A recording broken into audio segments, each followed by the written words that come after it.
که څوک په قرآن او حدیثو کې هر څومره لټون وکړي خو پیدا به یې نه کړي چې الله تعالی دې فرمایلی وي چې موږ دا دنیا ستاسې دپاره جنت ګرځولی او تاسې پکې بې پروا ګرځئ، دلته به هیڅ مشکلات او خفګانونه نه وي.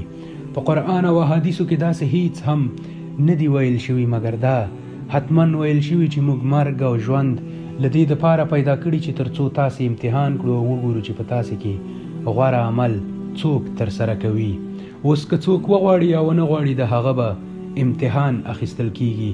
الله تعالی په قرآن شریف کې بیان کړی ده، زه به تاسې په خپلو اولادونو او په خپلو مالونو او شتمنۍ باندې ازمایم، بیا به مو په هغه کې په ګټه او تاوان باندې ازمایم، ګورم چې څوک صبر کوي.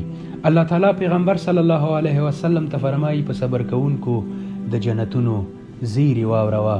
اوس خالی په ژبه باندې د کلمې ویل ډیر اسانه تمامیږي مګر کله چې د کلمې په مطابق ژوند تیرول وي هلته معلومات کیږي چې څوک مؤمن او څوک خالی په ژبه باندې ویونکی دی او د الله تعالی په وړاندې مقام خالی په ویلو باندې نه ورکول کیږي بلکې د الله تعالی په وړاندې مقام په اعمال او اطاعت سره ورکړل کیږي. السلام علیکم.